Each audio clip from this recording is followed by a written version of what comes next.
The thing that stops you being connected with nature is your house. That's the actual thing. That's what stops you being connected with nature. It's not a philosophical... It's not that you've got some philosophical materialism or something which is disconnecting you from nature. It's none of that. It's a purely physical, practical thing.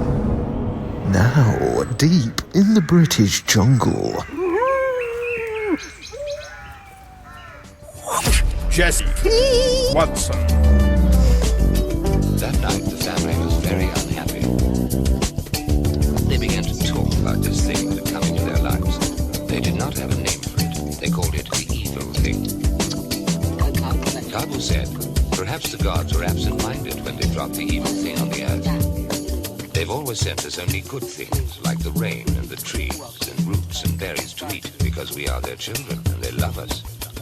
But now they've sent us this evil thing.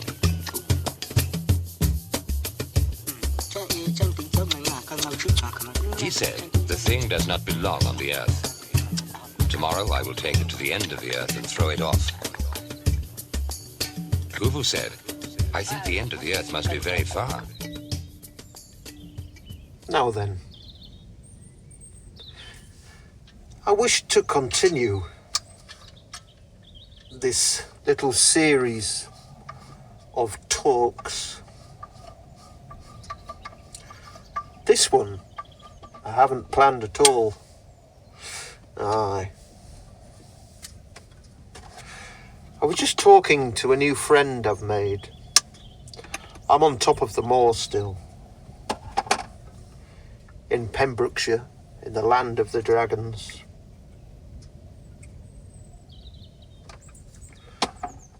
It's a Sunday. The wind is blowing outside. I doubt you can see it out there. It's too bright. I've closed the curtains so that for the light is not doesn't work very well whilst videoing. Yes, I was just talking to a friend I've made down here, a painter. She's come up a couple of times, old lady.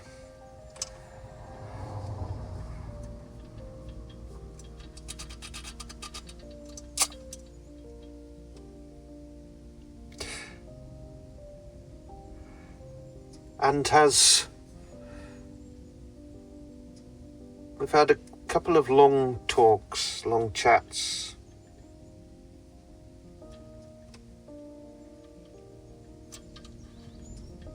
Are you going to take? This is a Eccles Type 6 mining lamp. A very, very beautiful lamp.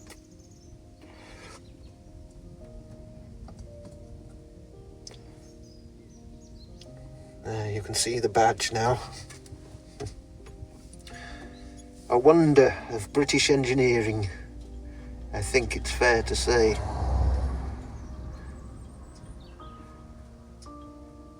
The authorised type used down the mine, it's a real one. I picked it up for a snip on my way into Wales last autumn for £40, and then I looked online and they were £300, so I was pleased. But it wasn't that mattered. It was this stunningly beautiful piece of engineering. Aesthetics, form and function perfectly melded into a work, something to wonder over. I polished it up the other day.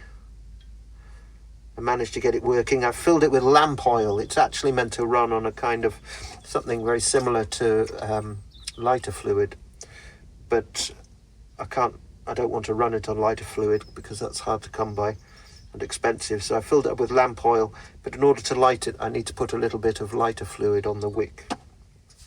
Aye. And this little one behind. I wanted to talk. I thought I was discussing with my friend, this painter, who's come up onto the moors. I was discussing with her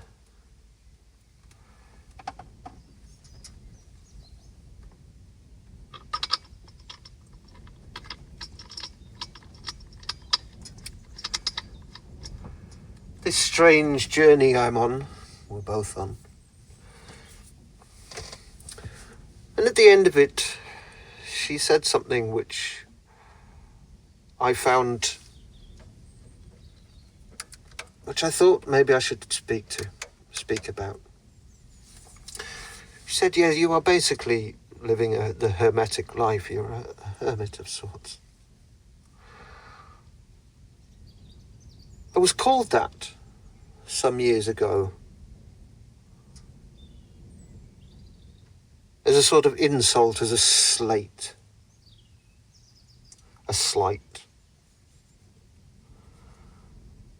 I was referred to as a hermit, for I'd stayed in a while.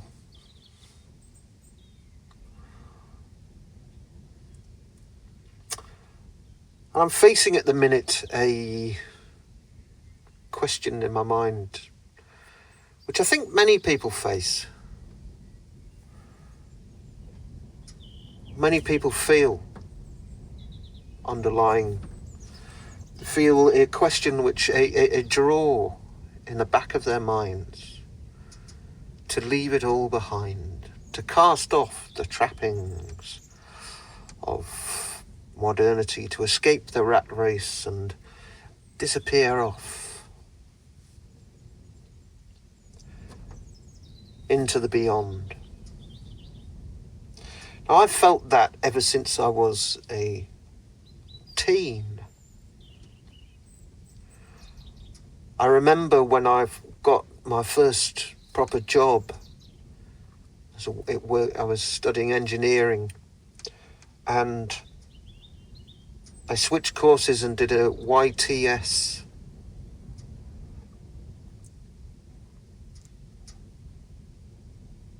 In metalworking and welding, I can't really remember.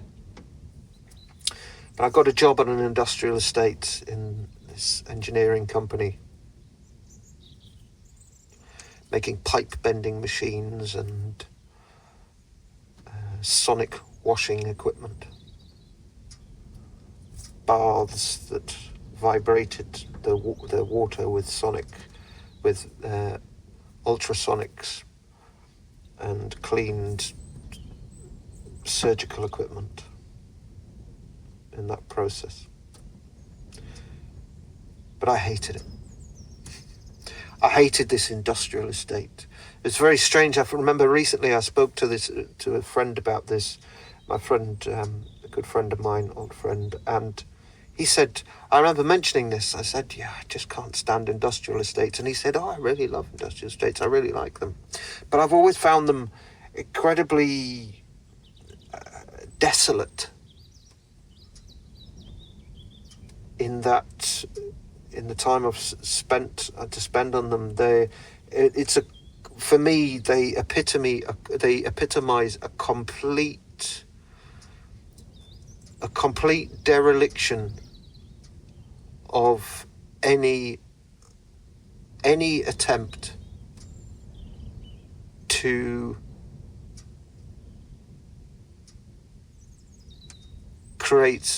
satisfy an aesthetic quality in daily life. To me, they epitomize that, I'm tempted to say the words on the tip of my tongue, a dereliction of duty. To make the everyday beautiful in some way. To me, the industrial estate absolutely epitomizes that mindset that completely dismisses that. And so the people who are working there are then forced to spend the majority of their waking hours in a wasteland of any aesthetic sensibilities. Dinner hour is spent on a piece of tarmac next to a lorry container with some metal prefabricated form bars and a patch of nettles, if you're lucky, amongst a sea of fag ends and all the rest. It's a complete. It's for me, it's incredibly symptomatic of that complete. Everything has been sacrificed. Everything which makes life in the everyday pleasurable. Everything has been sacrificed to the altar of so-called productivity.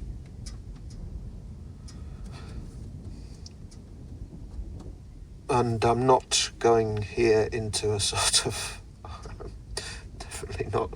I don't. But I think I can say that without it. I think we're all aware of that. I'm not. I don't want to go into and to kind of incredibly woolly, tree hugger stuff. But I think we can see that in the shopping mall, in that industrial estate, there is a complete lack today of any aesthetic sense. I think it's taken me a few years to understand what that was. But I remember feeling it then as a young man, and I remember on my way there, I'd get on the bus and travel 25 miles in the morning, drifting off to sleep as a 16-year-old, and be dumped and have to walk into this industrial estate, past these council estates. And I remember very often on the way there, my mind, I was just tormented by this deprivation, I think, of any real aesthetic quality and culture. I think being that I've always had this artistic eye and sensibility, and coming from a farm, I found that just incredibly depressing. And so I would, as I walked towards that industrial estate every day, I remember debating in my mind whether just to walk right on past it and just to keep on walking. But then, as I think many, I felt trapped. I couldn't see a way out of it. That was where I'd been placed, and I had already switched college courses, and I felt, for a time at least, I felt bound to continue that, even though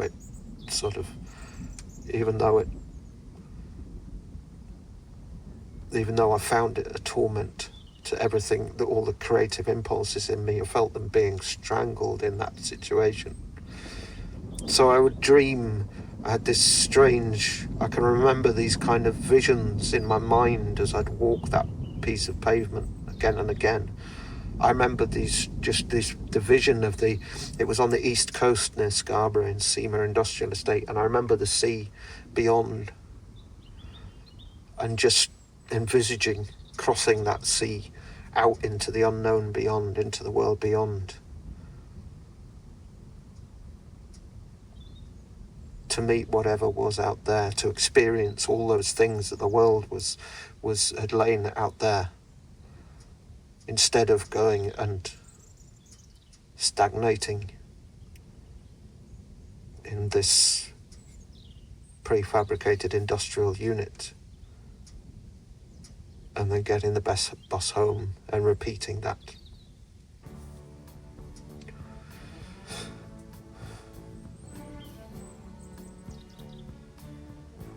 I think many of us have that draw. And moreover, there's, I think, on top of that desire to escape the I know you're leaving. It's too long overdue. that imposed For far too long, monolithic I've had nothing new to shout to you. Goodbye, dry eye. deprivation Watched your flame fade off west of what our senses are wishing for, and it felt so something strange beautiful to look upon to walk away alone. as we spend our days. There's also that archaic longing, I think, for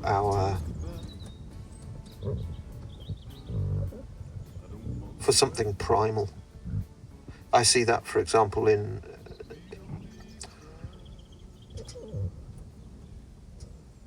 for example, Christianity.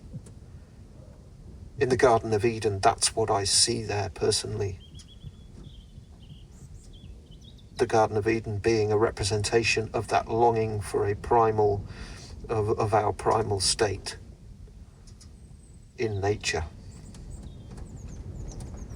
I see that having been represented, evolved and manifested into Christianity, and I see that's what I think that actually represents, is a nostalgia.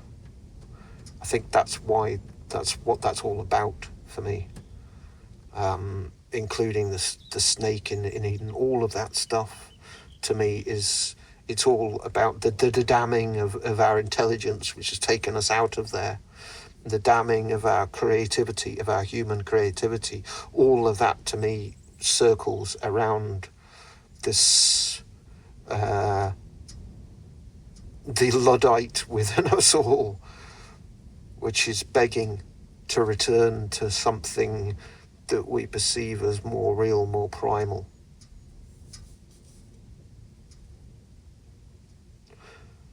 And I've kind of been, in a way, why I wished to talk, to see whether I could formulate some kind of talk about this. I wish to, because I've been living in ways, I extracted myself from that world over the last few years. I, in one sense, was exiled after lockdown and things, and I in one sense felt exiled.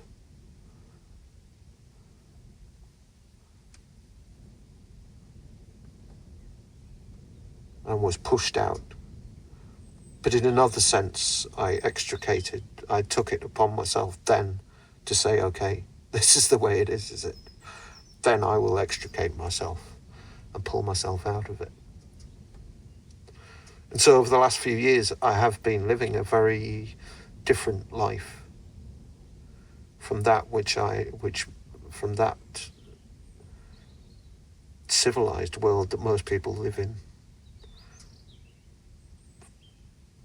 That comfortable world, that's apparently stable, secure world that you find in a town, in a house, and all of that normality.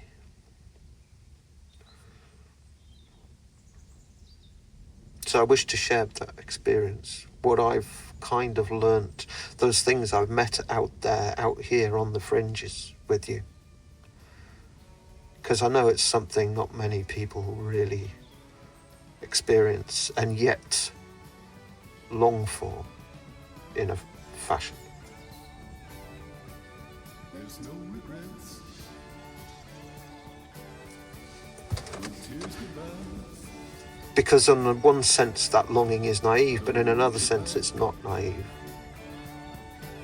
There is a reality to that. And as well, because I'm facing now, I find myself facing that question again in myself. I'm in a place where I need to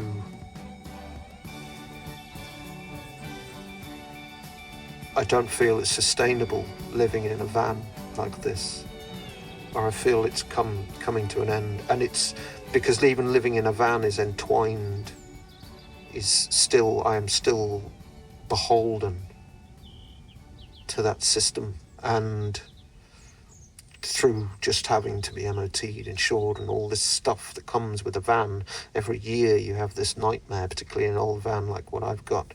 And I don't think I can't, this van's pretty much at its end of its life, and I can't afford to replace it. So I'm facing this dilemma, old dilemma. Having extricated myself to an extent from society, do I now return into it? Do I now go back into that? Or do I go further out?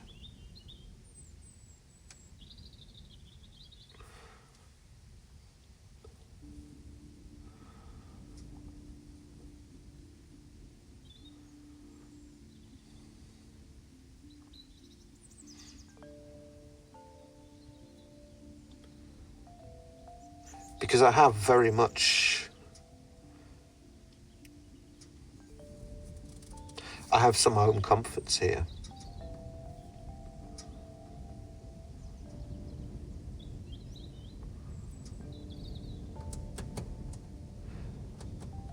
One thing in there, which I think many people don't really understand, is that the comforts of, in today's society, in our lifestyle, so to speak, we are lured into believing that we rely upon those things and need them. And yet I've learnt for the last few years, spending 8 months living in a tent on my own through a winter, including a winter, autumn, winter and spring again. And then living in the van, I've learnt that if you remove those comforts, you forget them incredibly quickly. That's something I think few people understand if they've never removed themselves from that. What you believe you need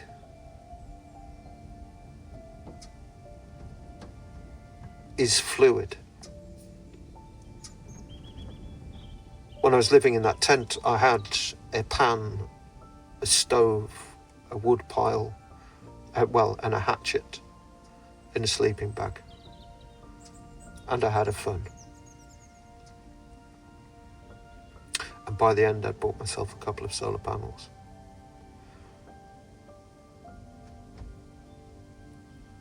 Everything else became absolutely surplus to requirements, and it wasn't a conscious effort. I didn't have to consciously do it.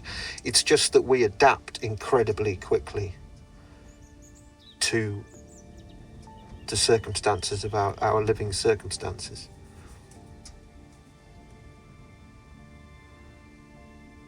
So I just simply ceased to care about those things which I no longer had. Even warmth. We all know that our body heat, I think I was aware that, our comfort zone of temperature changes very quickly depending on our environment. And there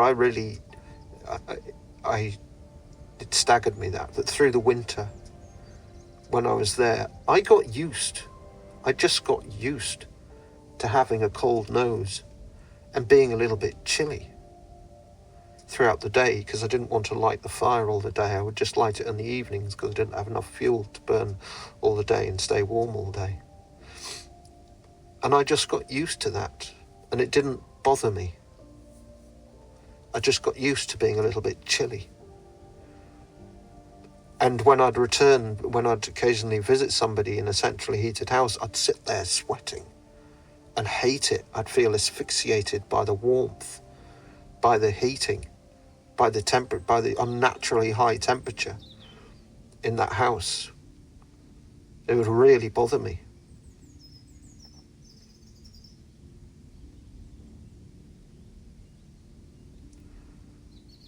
So we adapt very quickly to our circumstances, to new ways of life.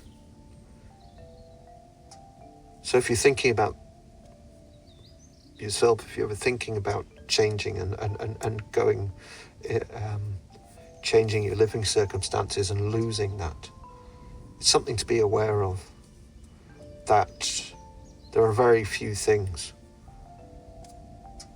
that you will miss. I remember learning that particularly when I was, years ago. I remember all of my belongings. I remember moving a house at one point. I can't remember where now. And I remember in one of my parents in a garden shed, I stacked up all of my belongings and put them all in this shed, carefully boxed up. I think I'd had a house with an ex-girlfriend, and we'd moved out and separated, and I'd gone off and moved down the country and hadn't been able to take everything with me. And so I had all these things which I thought were very prized possessions, and they all got put in the shed, boxed up. And I remember a year or 2 years later going back to collect this stuff.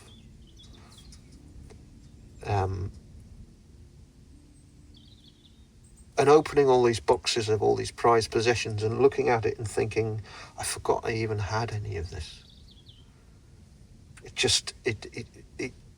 It's so insignificant, all this stuff, and I had attached such significance to it. And yet, having been without it for 2 years, I forgot all this even existed, all these ornaments that with these sentimental value and all the rest of it. None of it mattered.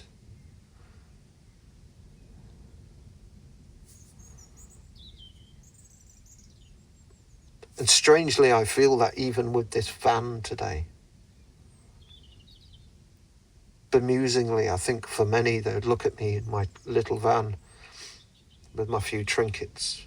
Got a bucket to go to the toilet in. I have no washing equipment. I've got a plastic tub I can wash in. I've got 2 gas rings, a kettle, a saucepan, and a frying pan.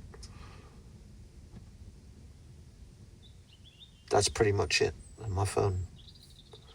If I want to listen to a podcast or make a film.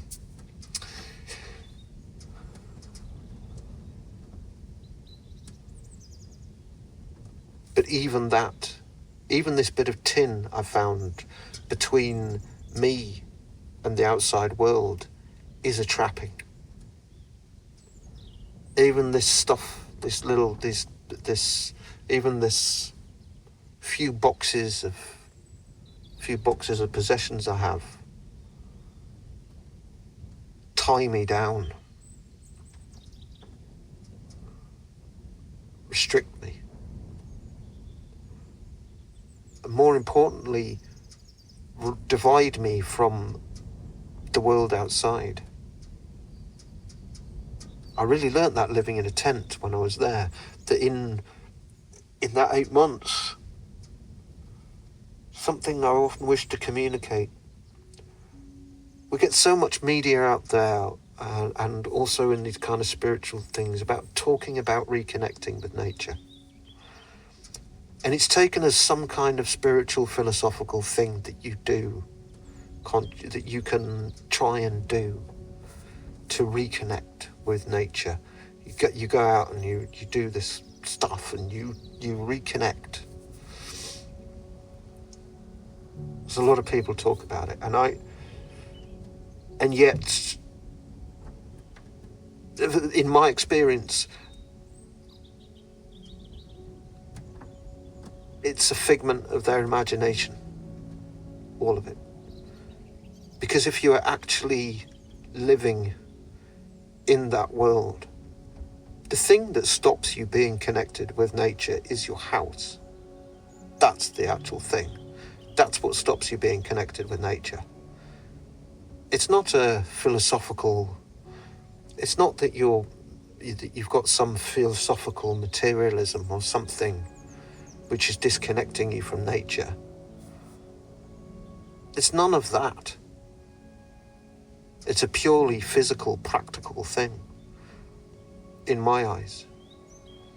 If you go and live in a tent for a while, you don't have to think about it. There's no philosophy there. You don't have to pray to the trees or do anything to connect with it. You don't have to sit there staring into space, trying to commune with some ethereal force of nature.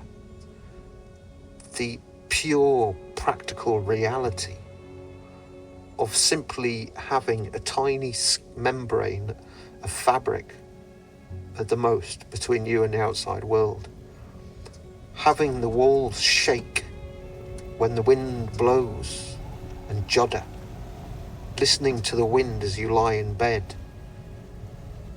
as if you were laying when you've just got a little membrane of cloth above you separating you. That's all that's separated, just to keep the rain off. Listening to the crows coming home to roost, as I did where I was camped. There was a rookery just nearby, and listening to the rooks every night coming home to roost. Opening the door of my tent and looking out on a morning across the dewy grass and walking out across the grass to fetch my water from the spring, going to fetch my wood. All those things, it's not an ethereal, there is nothing there which requires some philosophy. There is no philosophy required, no belief, no intention to connect with anything. You just, by the force of circumstance, by proximity, become at home in that place.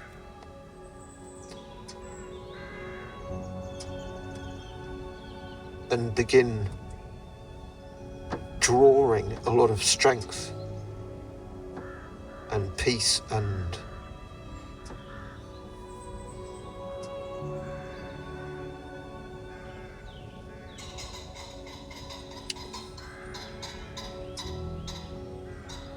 strange, purposeless purpose. From the proximity of that, of the natural world around you.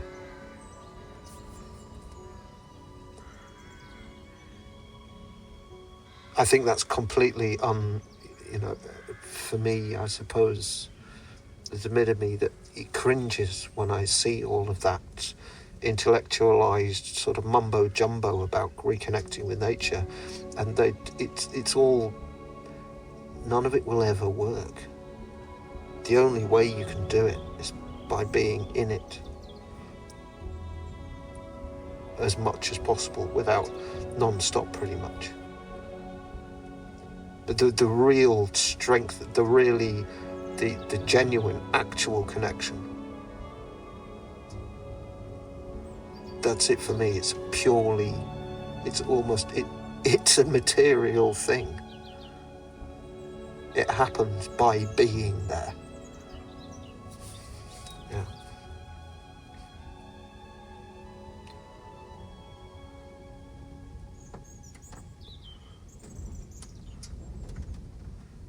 So I've found, after living that life, just being in a van, although I feel it to an extent, when the wind blows, the van rocks, and I open my door into the environment. But just the few things I have here, just the trappings I have here, just the small, that protective, the stability of this structure of the van, the floor lifting me off the ground. Those things I've found are not to get. It's, yeah, as I'm saying, it's really not a matter of woo-woo. I can just feel after living like that for a reasonable length of time, I noticed very quickly that it was very different. I didn't quite expect that. I thought living in a van, I'll be free, I'll still be out there. But actually I'm not really. I'm divided by this structure I have around me, by the few little comforts it has. They actually divide me from that outside world to quite a large extent.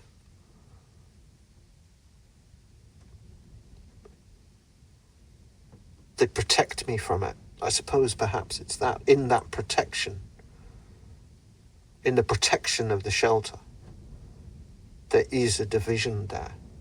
It divides you. Whilst protecting you, the more protected you are, the more divided you are. So you can no longer feel what's going on out there. It no longer strikes you. It's no longer in close proximity.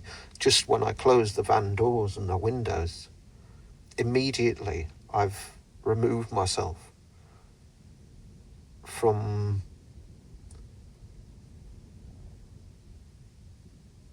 the strength and experience, the dynamism. I think it's that which is the real pleasure, the dynamism of that ever-changing weather systems, wildlife, all the rest of it, even if it's just a few songbirds and a fox walking past at night. There's the immediate, direct experience of that in the protection that just this little van gives me. It divides me from that, which I suppose in a way kind of, this is the trouble with protection, with safety, with the safe zone. In that protection, as well, philosophically speaking, it's the same thing. In that protection, it actually removes us from the dynamism which can bring about learning and development and gives all this interest and meaning to life. In that protection and the security and the safety. See it in the whole snowflake thing. It's the same thing. But I think it goes for the same with nature. So I've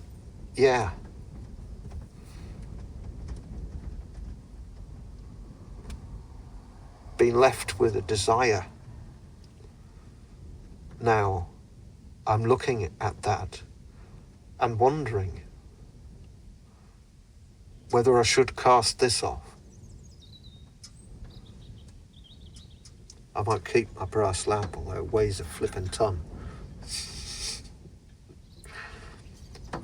And just take my rucksack and my tarpaulin and my hatchet and go a-wandering.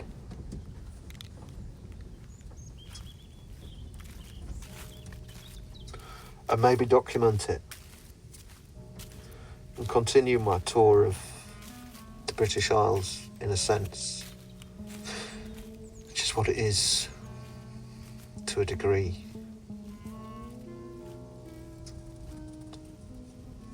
In that way, I wonder.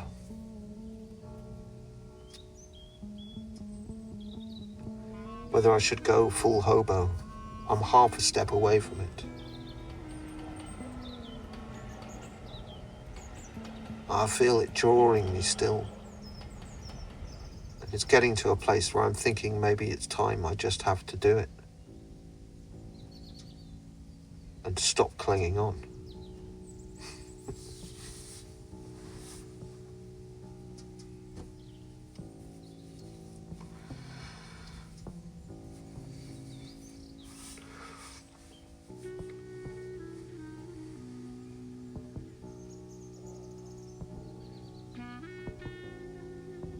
One of the things I wish to mention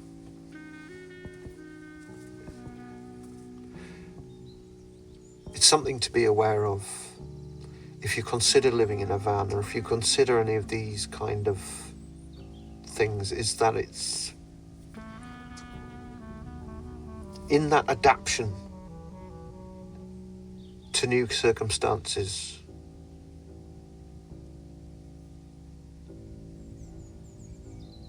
it's a kind of one-way ticket in many ways.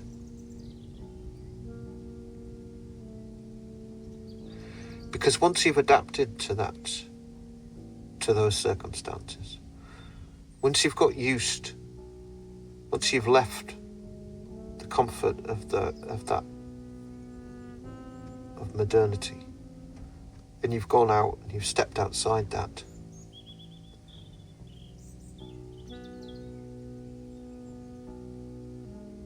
you expand into something else. I think I can use the word expand. And you feel very constrained when you return there. I feel that today. And it's what I've been struggling with, in wondering whether I should return to that life.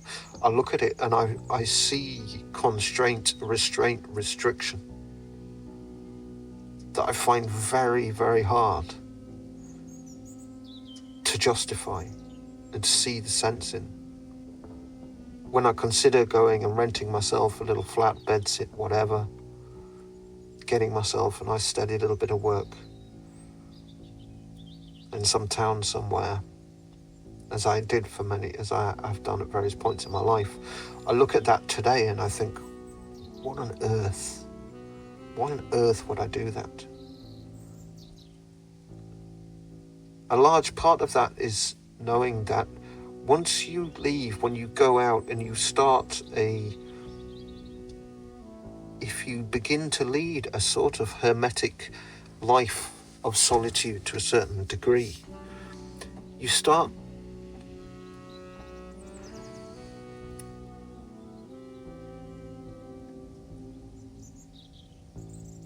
I mentioned it in that long talk, that sort of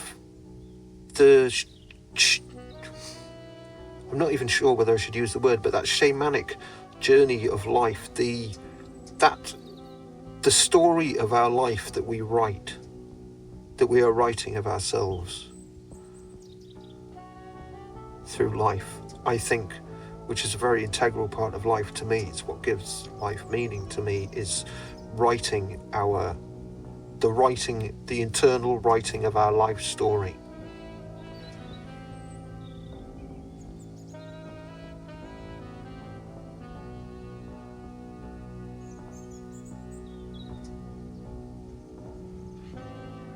Making sense of our life, the progression, keeping track of that progression, the expansion of our person on the journey through life.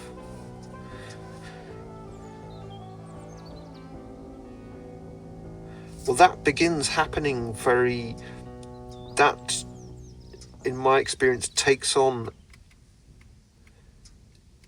it becomes much more, a far more vivid experience if the more time one spends alone, the more vivid, the more depth that story begins to acquires.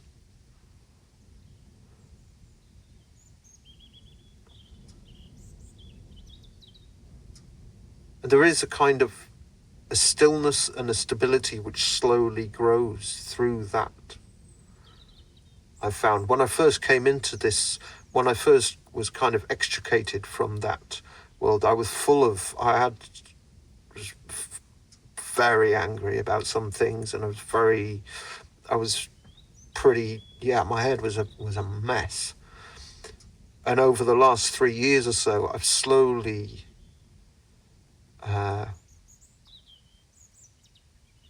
found a place of constancy and stillness in a sort of way,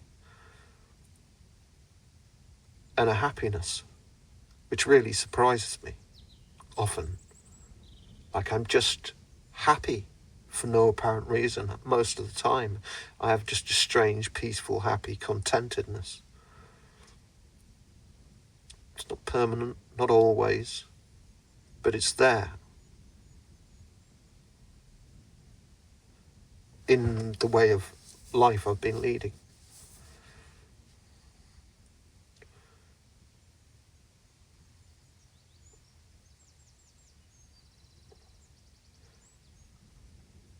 And I know that will be disturbed and can be disturbed. Within that, there's my artistry. It's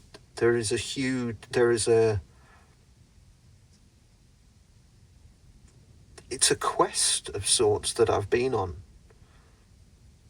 Within my artistry, following that thread.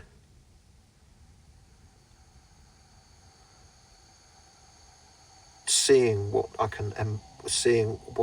is brought into being there, where it leads me, and that is very much entwined. The intensity of that experience is very much entwined with the solitude and stillness that can only that of this circumstance. I noticed I returned to a town last year and something happened, and there was something strange began happening that I noted then, which I'd never experienced before.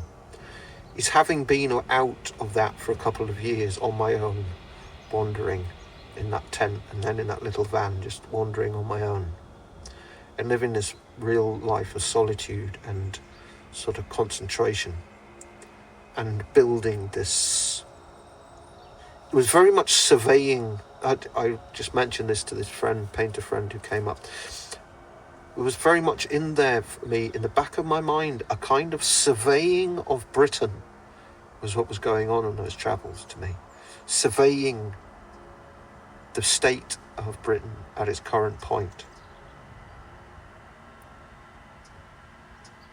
Feeling what the culture was like in different areas. Feeling the state,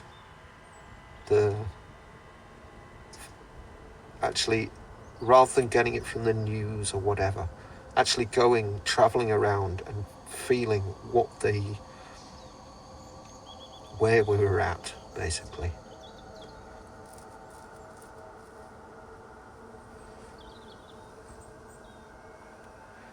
When I went back to this little town last summer, I had problems with my little blue van, and I ended up stationary ended up being 4 or 5 months in this little town. And when I first arrived, there were some really lovely people there, really good people, and up in the north. Strange conflict started arising in me.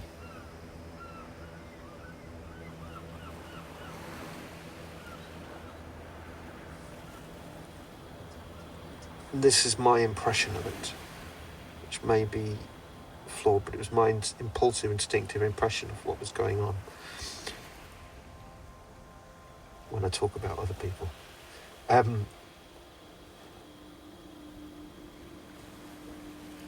I arrived with this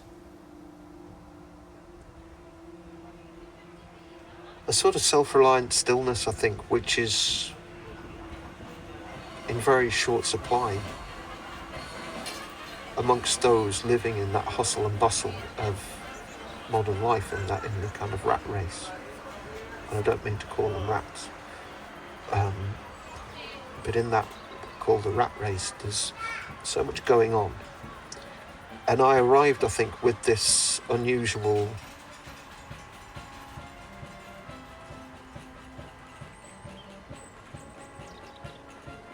sort of stillness in a way.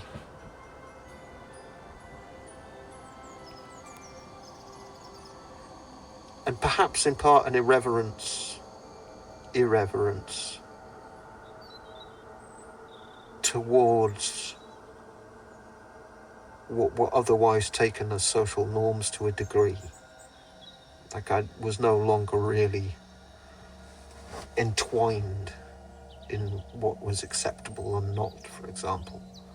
I'd unleashed myself from those kind of social constraints in a way, in my time away alone. And I found in being there, in returning to that world, at first I was very pleased to have all this company suddenly, and to go off and have a pint in the pub and a chat and be in this group of people. It was lovely, and I'm not in any way really lovely people. But while that was happening, there was another part of my mind which had been on that quest and had been journeying and on this surveying, seeking journey out, wandering, and that and which had a very strong meaning, and it had a real weight to it, a weight of meaning in that sort of quest. What I'd been building there, what I'd been moving towards, whatever it was. And in returning to that town, to this urban existence, and suddenly having lots of people arriving and saying, Jess, do you want to come for a pint? Jess, do you want to come out? Jess, and coming and chatting and all this socialising suddenly going on. I felt myself being removed from that. And at the same time, I felt people who were coming and meeting me, though I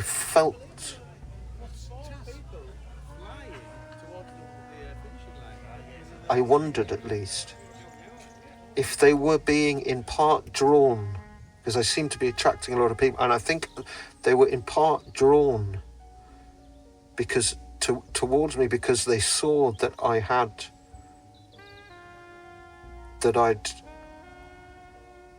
an unusual something had grown in me which was unusual to find amongst those in that in the normal world there. I think in that sensibility of the outsider, of somebody who had been on their own, they could sense, and they were curious to find out what I'd been. And I think, for example, I wanted to have very long conversations and was thinking in a more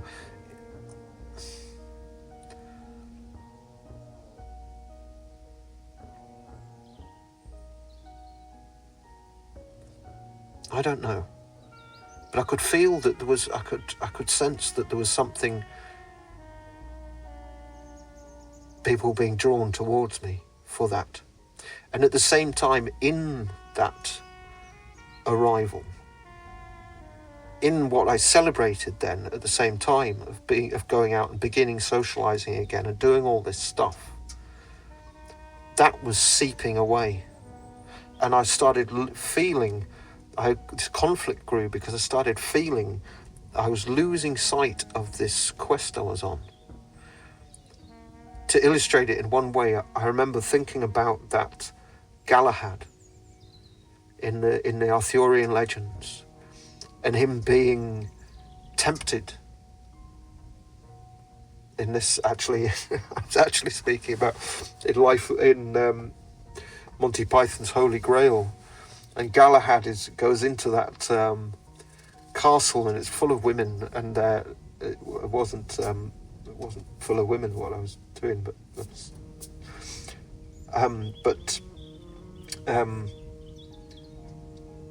and that's his temptation, that's his trial. He's being drawn back in, and they're entertaining him, and he's getting all this attention, and it's all very nice, but he's on a quest. And he's being tempted away from it, drawn away from it by all the activity of this, in that case, by his castle full of girls. It's very simplified. But I felt a sense of that going on there. That my meaning, the meaning I had found, the quest I had kind of built for myself, that that thing which had given me this real sort of power in a way. That was, the people were being attracted to that, to what that gave me. But at the same time, it couldn't survive. In the act of sharing it, in the act of it was diluting that, and I was losing that meaning, losing sight of it. I could feel it, my mind becoming sort of fragmented and starting my reality just by the imposition of people coming and saying hi and wanting to speak and to go for a beer and all the rest of it. The chaotic nature of that existence immediately started encroaching and diluting and distancing me from the focus I'd had before on that quest, in that solitude.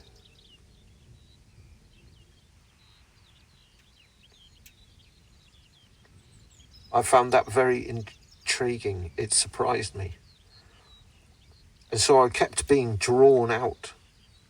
Whilst at the one time, on one side really enjoying it, and it was lovely to meet all these new people, there was another part of me going, Jess, you're being tempted away from what you're actually doing. You need to get out of here. You need to go back to that solitude. And you might suffer out there, but that's what you're doing. Don't fritter it away. Don't be drawn into that chaos where where life becomes something where you're just surfing along on a wave that you're not actually in command of anymore. You're just surfing on these drifting, on these transient currents of who's arriving to chat to and go for a beer with and this and that and the other. And the actual focus, the real intention behind it becomes swamped in these chaotic eddies of everyday life. And that's now what I'm looking at and really feeling I can't return to. I'm finding it incredibly hard to return to that now willingly. Once upon a time, I embraced it and celebrated it and enjoyed it. And I will enjoy aspects of it today. I'm very social, actually. I love socializing. I love talking to people and all the rest of it. But I'm finding, I think today, having built this inner journey and that having been very strong and providing me with a lot of meaning, it's getting incredibly hard now. I find it very hard to conceive, to see how I could possibly retain any of that. It's like an incredibly strong dilution of existence to return into that kind of life where one is being swept along on the eddies, and the rip curls, the riptides of of external forces suddenly, and losing that connection there with one's inner quests, and also the connection with, to some degree, with the outside world. And today I'm just suddenly finding myself wondering, because I know that's something rare, it's something people want to know about. And I think it's kind of important in a funny way. That alternative, that possibility of knowing that there's actually an option, that you don't have to live like that, that there is actually alternatives, that it's not a given. I think that's in part what the people who've come to my channel here are interested by. perhaps, in one sense. Which is why I thought to actually mention this and actually put some of this into words. Because there are a lot of folk out there today who I think are becoming increasingly aware that of the lack of real substance in that existence. And are looking for something else. So I thought to share my experiences a little bit of that, of something else.